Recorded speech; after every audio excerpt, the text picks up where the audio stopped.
El 15 de marzo de 2023, en un paraje remoto y neblinoso de la Sierra Madre Occidental, cerca de El Salto, en Durango, un ganadero local que buscaba una res extraviada, hizo un descubrimiento desolador. El cuerpo sin vida de una mujer de 92 años yacía junto a un viejo pino, su piel apergaminada y fría al tacto. No había signos evidentes de violencia, ni huellas de lucha. Solo el silencio profundo de las montañas y un frío que parecía llevar décadas gestándose en aquel lugar. La mujer fue identificada como Elvira Lara, la última matriarca de una estirpe tan antigua y aislada como la propia sierra. Era conocida en los pueblos cercanos como la guardiana de un secreto familiar que se había transmitido de generación en generación, un secreto que ahora parecía haber muerto con ella. Pero su leyenda estaba a punto de despertar. Lo que más impactó a las escasas autoridades que llegaron al lugar no fue su fallecimiento, previsible por su avanzada edad y las duras condiciones de su aislamiento, sino sus manos. Crispadas sobre su pecho, revelaban una severa malformación congénita, una condición que la gente de la región había interpretado durante generaciones como una marca sobrenatural. Sus dedos, fusionados y afilados, se asemejaban a las garras de un ave rapaz, alimentando la oscura leyenda de los hombres pájaro. Con una fuerza sorprendente para su frágil estado, su mano derecha aferraba un pequeño objeto de madera tallada, una figura tosca y enigmática. No era el vestigio de una maldición, como susurraban los lugareños, sino el símbolo de un legado. Un legado que alguien había intentado borrar de la historia a cualquier precio, y que ahora, con su muerte, amenazaba con salir a la luz. La muerte de Elvira Lara no sería simplemente el final de una vida solitaria en la inmensidad de la Sierra Mexicana. Sería el catalizador que obligaría a su único descendiente conocido, un hombre que vivía a cientos de kilómetros de distancia, a regresar al origen que había repudiado. Este hombre, ajeno a las leyendas y a la carga de su sangre, tendría que desenterrar una historia deliberadamente sepultada bajo capas de miedo, superstición y una terrible injusticia. Una crónica de poder y despojo que se remontaba a los turbulentos años que siguieron a la Revolución Mexicana. Un episodio oscuro que el país había olvidado convenientemente. El fallecimiento de la última guardiana no era el cierre de un capítulo, sino el inicio forzoso de una búsqueda por la verdad, una verdad que pondría en jaque a una de las familias más poderosas de la región. A cientos de kilómetros de la sierra, en un pulcro y minimalista apartamento con vistas al caótico entramado de Ciudad de México, Mateo Lara recibió la noticia. El sonido de su móvil interrumpió la concentración con la que delineaba los planos de un nuevo complejo residencial en Polanco.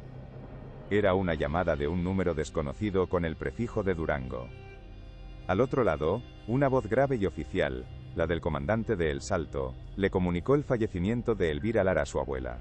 Mateo, un arquitecto de 32 años que había invertido toda su vida en construir una identidad moderna y alejada de sus orígenes, sintió una punzada que no era de duelo, sino de una culpa antigua y profunda. No la había visto desde que era un niño, desde que decidió que la vergüenza era un lastre demasiado pesado para sus ambiciones.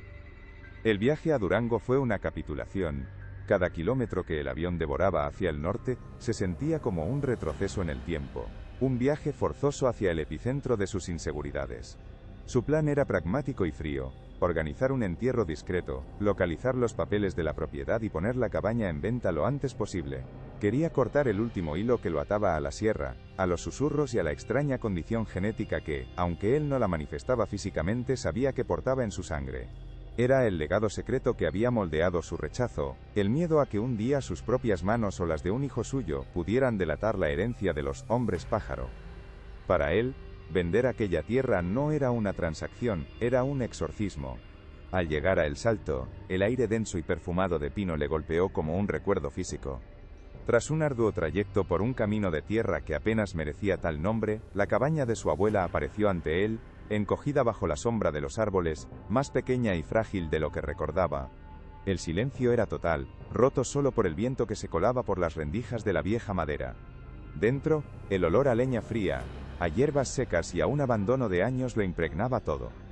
Cada objeto, cada mueble cubierto de polvo, era un testigo mudo de una vida de la que él había huido deliberadamente. Con una sensación de urgencia, comenzó a registrar un viejo arcón de madera en busca de cualquier documento legal que acelerara su partida. No encontró un testamento ni títulos de propiedad. En su lugar, sus dedos tropezaron con un diario encuadernado en cuero gastado, las páginas amarillentas y cubiertas por la caligrafía temblorosa pero firme de Elvira. Empezó a hojearlo por un impulso de curiosidad morbosa, esperando encontrar lamentos de soledad o remedios caseros. Sin embargo, lo que leyó, le heló la sangre. Frases crípticas saltaban de las páginas. Pacto de sangre, el tesoro de los ancestros. Y lo más perturbador, párrafos enteros que detallaban cómo la leyenda de los hombres pájaro no nació de la superstición, sino que fue una calumnia sembrada con un propósito. El diario insinuaba que su malformación, su marca, fue la excusa perfecta para despojarlos de algo inmensamente valioso, un acto de injusticia deliberadamente enterrado por el miedo. El diario se convirtió en una obsesión. Mateo pasaba las horas en la penumbra de la cabaña, descifrando la caligrafía de su abuela, una mezcla de firmeza y temblor que delataba la urgencia de sus palabras. Las referencias a un tesoro no eran literales. Se entrelazaban con un poema críptico que hablaba de la sombra del águila al mediodía, del susurro del arroyo seco y de la roca que llora resina. Era un mapa de la tierra, un conjunto de coordenadas naturales que solo alguien que hubiese vivido y respirado aquella sierra podría interpretar. Mateo, el arquitecto de líneas rectas y planos digitales, se sentía un analfabeto en el lenguaje de sus ancestros. Cada verso era una puerta cerrada, y entendió que para abrirla no necesitaba un lápiz, sino la memoria colectiva que él mismo había despreciado, y que ahora parecía ser la única llave. Con el diario bajo el brazo, condujo su coche de alquiler hasta el corazón de El Salto, un pueblo que parecía detenido en el tiempo. La gente le observaba con una curiosidad recelosa, reconociendo en sus facciones el eco de un linaje que preferían olvidar. En la única cantina del lugar, intentó sondear a los parroquianos más ancianos, preguntando por historias antiguas, por los límites de las tierras antes del reparto agrario. Las respuestas fueron un muro de silencio. Unos negaban con la cabeza, otros desviaban la mirada murmurando sobre maldiciones y la mala suerte de remover el pasado. «Mire, joven», le dijo el cantinero con una seriedad lapidaria, «hay historias que es mejor dejar enterradas con los muertos. Esas tierras ya no son de nadie que usted conozca. Ocúpese de su abuela y regrese a la ciudad». La hostilidad no hizo más que avivar su determinación. Si el miedo de la gente era tan palpable, significaba que la historia seguía viva, y que alguien se beneficiaba de ese terror. Siguiendo un impulso buscó el archivo municipal, un pequeño cuarto polvoriento anexo al ayuntamiento. Fue allí donde su camino se cruzó con el de Sofía Montes. Era una mujer de unos 35 años, de mirada inteligente y directa, que revisaba legajos con la paciencia de una cazadora. Era historiadora y periodista local, inmersa en la redacción de un libro sobre las leyendas y los conflictos por la tierra en Durango. Al oír el apellido Lara, sus ojos se iluminaron con un interés profesional que pronto se tornaría en una alianza indispensable. Mateo por primera vez encontró a alguien que no le temía al pasado. Le mostró a Sofía el diario, omitiendo al principio los detalles más personales sobre su familia y la malformación. Ella escuchó con atención, conectando las piezas que él le ofrecía con el vasto puzzle de su propia investigación. El nombre Lara, la leyenda de los hombres pájaro, la mención de un despojo. Para Sofía, no eran elementos de un cuento de terror, sino los síntomas clásicos de una usurpación de tierras orquestada. Se levantó, y moviéndose con una familiaridad asombrosa entre los estantes, extrajo una carpeta de cartón descolorido. Dentro, cuidadosamente conservados, había recortes de un periódico regional fechado en 1938. El titular era inequívoco: disputa por tierras ricas en plata en la sierra, la justicia falla a favor de la familia Valverde ante las reclamaciones de los Lara. El artículo era breve pero devastadoramente claro. Detallaba cómo un juez había desestimado el caso presentado por el bisabuelo de Mateo, citando como argumento principal la evidente degeneración física y mental de la familia Lara, una condición que, según el fallo, los declaraba incapaces de administrar propiedades de tal valor y de litigar de buena fe. La leyenda de los hombres pájaro no solo había sido una calumnia social, sino que se había utilizado como un arma legal, un pretexto pseudocientífico, para justificar el robo a plena luz del día. Sofía señaló el nombre del beneficiario, el cacique que había iniciado el litigio, Horacio Valverde, un apellido que, lejos de desaparecer, resonaba en Durango con el peso del poder, la riqueza, y una influencia que se extendía hasta el presente. La revelación cayó sobre Mateo con la fuerza de una sentencia. El nombre Valverde, hasta entonces una abstracción, se materializó en la figura de un enemigo concreto. Un linaje cuya fortuna se había cimentado sobre la humillación y el despojo de su propia sangre. Al salir del archivo municipal, el aire de El Salto parecía más denso, cargado de una hostilidad silenciosa. Sofía, percibiendo la tormenta interior de Mateo, le ofreció analizar la información en un lugar más tranquilo, pero él sentía una necesidad visceral de regresar a la cabaña. No buscaba más pistas, sino anclarse en el único espacio que representaba la resistencia de su abuela. Condujo de vuelta por el sinuoso camino de tierra, el motor del coche rompiendo un silencio que ahora se sentía expectante. Ya no era un arquitecto huyendo de su pasado. Era el nieto de Elvira Lara, y por primera vez, entendía el peso de ese apellido. Al llegar a la cabaña, un mal presagio se confirmó al instante. La puerta de madera maciza, que Mateo recordaba haber cerrado con el pesado cerrojo de hierro, estaba entreabierta. Una marca profunda en el marco indicaba que había sido forzada. Dentro, el desorden no era caótico, sino metódico y deliberado. Alguien había registrado el lugar con un propósito claro, sin interés en los pocos objetos de valor material. Los cajones estaban abiertos, el colchón de la cama levantado, y el contenido de un viejo armario esparcido por el suelo. Pero Mateo solo tenía ojos para el arcón de madera. Corrió hacia él, sintiendo un nudo de hielo en el estómago. Lo abrió. Estaba vacío.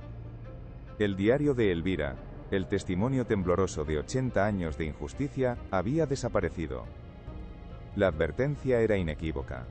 Alguien poderoso sabía que él estaba allí, y conocía exactamente lo que buscaba. La rabia inicial de Mateo dio paso a una frustración gélida.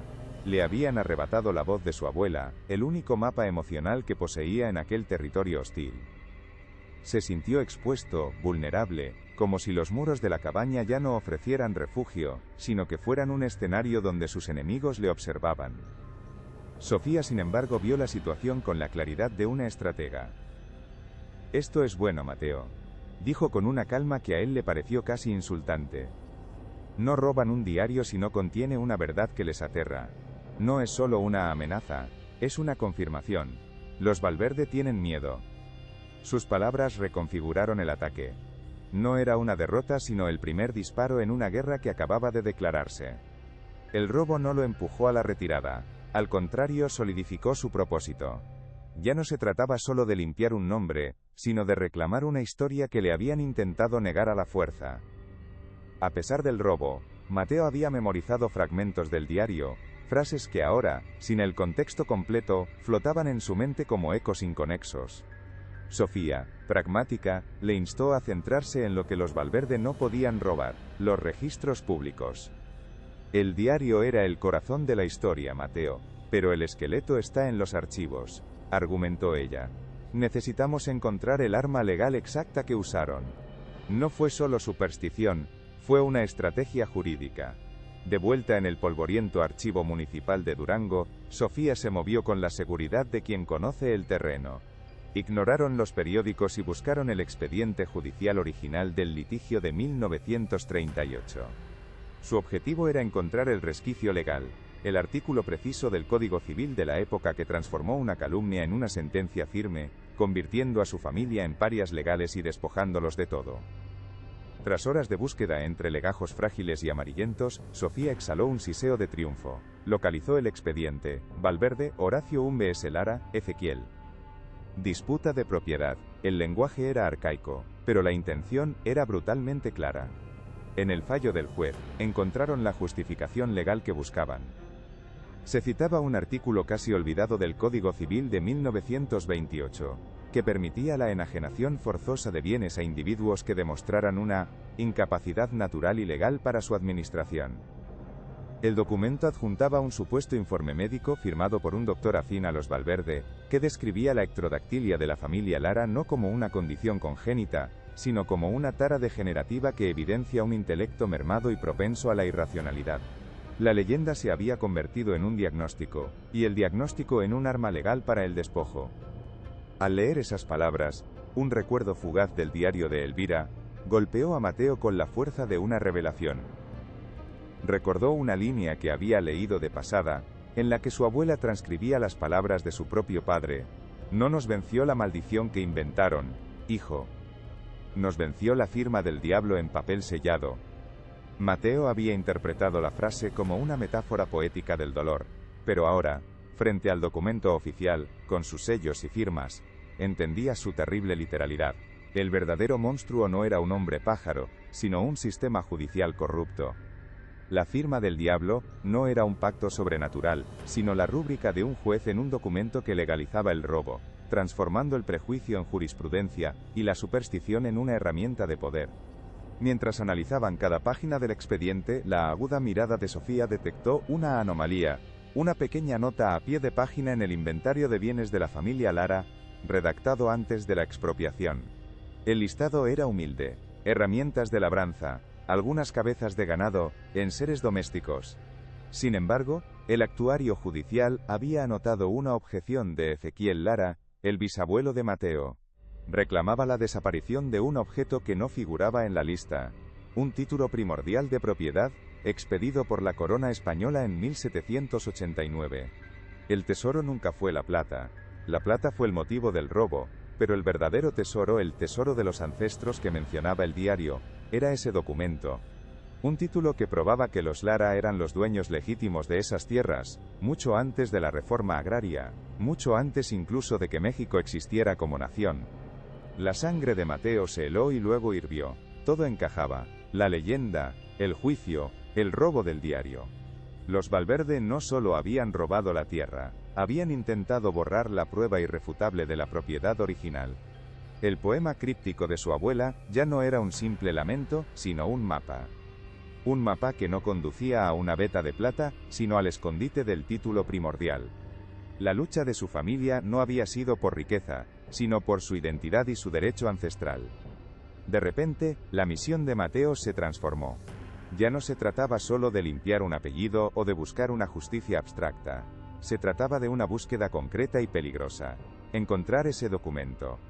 Recuperarlo no solo reivindicaría a su familia, sino que podría desmantelar el imperio de los Valverde desde sus cimientos fraudulentos. Con el mapa mental del poema de su abuela ardiendo en su memoria, Mateo se sentía por primera vez en control, como si tuviera una hoja de ruta en medio de la niebla. Sin embargo, una duda persistente y oscura comenzó a crecer en el fondo de su mente, una pieza que no encajaba en el puzzle de la injusticia histórica: la muerte de Elvira. El informe oficial, redactado con una parsimonia burocrática, concluía: causas naturales compatibles con su avanzada edad. Pero el robo del diario, y la violenta irrupción en la cabaña, no eran actos que se cometieran por un rencor antiguo, eran acciones preventivas, desesperadas. Los Valverde no temían a los muertos. Temían a los vivos, a lo que Elvira podría haberle contado a él, a lo que el diario revelaba. La sincronía era demasiado perfecta, demasiado conveniente. La última guardiana caía justo cuando su legado estaba a punto de ser reclamado. Impulsado por esa creciente certeza, Mateo, acompañado por Sofía, se presentó de nuevo en el modesto cuartel de la policía de El Salto. El comandante Gutiérrez los recibió con una mezcla de cansancio y curiosidad. Mateo, esta vez, no habló de leyendas ni de sentimientos. Expuso los hechos con la precisión de un arquitecto presentando un plano. Mostró las copias del expediente de 1938, explicó la existencia y el valor del título primordial, y relató el asalto a la cabaña como la prueba irrefutable de que los Valverde estaban activos y nerviosos. Mi abuela no murió de vieja, comandante, afirmó Mateo, su voz firme y desprovista de emoción. La silenciaron porque sabían que yo vendría. Fue un asesinato. Gutiérrez, un hombre acostumbrado a la violencia sorda de la sierra, vio en la lógica de Mateo y en la evidencia del allanamiento la justificación que necesitaba para reabrir el caso. Un par de días después, la llamada del comandante confirmó la peor de las sospechas de Mateo. La segunda autopsia, realizada en la capital del estado, reveló lo que el examen inicial había pasado por alto. No había heridas, pero el informe toxicológico era inequívoco. En los tejidos de Elvira Lara se encontraron trazas de una neurotoxina potente y de acción lenta, derivada de la planta Karwinskii humboldtiana *, conocida en la región como coyotillo. Un veneno sutil, cuyas bayas provocan una parálisis progresiva que imita a la perfección un fallo multiorgánico por senilidad. Era el método de asesinato perfecto, silencioso, sin rastro aparente y atribuible a la naturaleza. Elvira no había muerto, había sido ejecutada. La revelación transformó la búsqueda de Mateo. Ya no se enfrentaba a los fantasmas de un fraude centenario, sino a asesinos calculadores y presentes que no dudarían en eliminar a cualquiera que se interpusiera en su camino. La noticia del asesinato cayó sobre ellos con el peso de una losa. Para Mateo, la búsqueda dejó de ser un acto de reivindicación histórica para convertirse en una cacería personal. El fantasma de Horacio Valverde, el cacique ladrón, fue reemplazado por la imagen nítida y presente de su nieto, Ricardo, un asesino que no dudaba en eliminar a una anciana para proteger su legado de sangre. Sofía, aunque firme en su propósito, sintió por primera vez el frío del miedo real. La investigación había cruzado una línea invisible, pasando de los documentos polvorientos a la posibilidad tangible de la violencia. El comandante Gutiérrez, ahora un aliado convencido, les advirtió con gravedad. Ricardo Valverde no es un ranchero más. Es el dueño de voluntades en medio estado. Tengan cuidado, porque sus ojos y oídos están en todas partes. Mientras yo armo un caso oficial, ustedes son vulnerables. Regresaron a la cabaña de Elvira, un lugar que ya no se sentía como un santuario, sino como la escena de un crimen silencioso. La urgencia por descifrar el poema de la abuela se había vuelto una cuestión de supervivencia. Extendieron sobre la vieja mesa de madera los mapas topográficos de la región que Sofía había conseguido, y, a la luz de un quinqué, comenzaron a traducir los versos en coordenadas. La sombra del águila al mediodía. Mateo, con su mente de arquitecto, teorizó que no se refería a un ave, sino a la silueta de un peñasco específico proyectada a una hora concreta. El susurro del arroyo seco. Trazaron el curso de un antiguo riachuelo que, según los mapas, había desaparecido hacía décadas. La roca que llora resina. Un pino singular, quizá un ahuehuete, marcado por la extracción de su savia. Lentamente, el lenguaje críptico de Elvira se transformaba en un plano tangible. Mientras trabajaban, el teléfono de Sofía vibró, rompiendo la concentración. Era una llamada de su contacto en el archivo judicial de Durango, una mujer mayor que siempre le había facilitado el acceso a documentos olvidados. Su voz, normalmente tranquila y profesional, era un susurro nervioso y apresurado. «Sofía, tienes que escucharme», dijo, casi sin aliento. El expediente del caso Valverde contra Lara, el de 1938, ha desaparecido. Fui a buscarlo para hacer una copia de seguridad como me pediste y ya no está. El legajo ha sido arrancado del libro. Alguien lo ha hecho desaparecer esta misma mañana. La revelación fue un golpe directo. Los Valverde no solo estaban un paso por delante, estaban borrando activamente la historia, destruyendo la única prueba legal que vinculaba su fortuna con el fraude. Su copia digital era ahora el único vestigio. El silencio que siguió a la llamada fue más denso que cualquier noche en la sierra. La implicación era aterradora y paralizante. ¿Cómo supo Ricardo Valverde qué expediente exacto debían destruir? Solo había 3 personas que conocían su existencia: Mateo, Sofía y el comandante Gutiérrez. La paranoia se instaló entre ellos como una niebla venenosa. La posibilidad de una traición, de una filtración desde el único estamento oficial en el que habían depositado una frágil confianza, los dejaba completamente aislados. Ya no podían fiarse del sistema, porque el enemigo estaba dentro de sus muros, observando cada uno de sus movimientos. La búsqueda del título primordial había dejado de ser una carrera contra el tiempo para convertirse en una huida desesperada. Tenían que encontrar el documento antes de que el cazador, que conocía perfectamente el terreno, los encontrara a ellos. La paranoia era un veneno que amenazaba con paralizarlos, pero Sofía propuso una jugada desesperada, un acto de fe ciega en medio de la desconfianza. Antes de adentrarse en la propiedad de Valverde, bajo el manto de la noche, envió un único mensaje de texto al comandante Gutiérrez con las coordenadas que habían descifrado del poema y una sola palabra: capilla. Era una apuesta a todo o nada. Con el corazón en un puño, se adentraron en el bosque, siguiendo el rastro de un arroyo seco hasta una pequeña colina. Allí, devorada por la vegetación, se alzaban las ruinas de una capilla jesuita del siglo XVIII. Dentro, el aire era gélido, y olía a piedra húmeda. El poema cobró sentido. La sombra del águila era un relieve desgastado sobre el altar de piedra. Mateo presionó la figura y un bloque de cantera se deslizó, revelando una hornacina. Dentro, protegido por un estuche de cuero, estaba el título primordial. El pergamino, con el sello real aún visible, temblaba en las manos de Mateo. Era la prueba, la voz de sus ancestros hecha materia. Pero el triunfo duró apenas un instante. Un chasquido metálico a sus espaldas les heló la sangre. De la oscuridad de la sacristía emergió la figura de Ricardo Valverde, flanqueado por 2 de sus hombres. La única salida estaba bloqueada. Una sonrisa torcida, mezcla de desprecio y una extraña familiaridad, se dibujó en su rostro. Mi abuelo siempre dijo que los Lara erais más tercos que las mulas de la sierra, dijo, su voz resonando en la capilla. Pensé que con la vieja Elvira se acabaría el cuento. Veo que me equivoqué. Mientras hablaba, Sofía, con un movimiento casi imperceptible, activó la grabadora de su móvil. Valverde se acercó, su mirada fija en el documento. Ese papel os ha traído más desgracias que fortuna. Es hora de terminar el trabajo que él empezó. Aquí nadie os va a encontrar. El cañón de un rifle apuntó directamente al pecho de Mateo. El silencio se hizo absoluto, solo roto por el goteo de agua de una grieta en el techo. Valverde saboreaba su victoria, la culminación de un secreto familiar guardado con sangre. Pero justo cuando su hombre tensaba el dedo en el gatillo, un destello cegador de luces rojas y azules inundó la capilla, proyectando sombras monstruosas a través de los vanos sin cristales. El estruendo de varias sirenas y el chirrido de neumáticos sobre la tierra rompieron la noche. Ricardo Valverde, aquí el comandante Gutiérrez. La capilla está rodeada, salga con las manos en alto. La arrogancia de Valverde se desmoronó, reemplazada por una incredulidad furiosa. Su trampa se había convertido en su propia jaula. La apuesta de Sofía había funcionado. El comandante no era un traidor. Era un aliado que había esperado la señal para cerrar la red sobre el verdadero depredador de la sierra.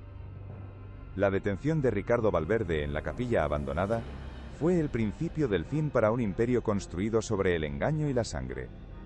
El título primordial, ese pergamino que había sobrevivido a un siglo de ocultamiento, se convirtió en la piedra angular de un caso judicial que sacudió los cimientos del poder en Durango. Sumado a la grabación del móvil de Sofía, donde Valverde confesaba no solo el fraude histórico, sino su implicación en la muerte de Elvira Lara, la evidencia era aplastante e irrefutable. El proceso legal fue rápido y mediático. Ricardo Valverde fue condenado por el asesinato de una anciana y por el fraude continuado que había enriquecido a su familia durante generaciones.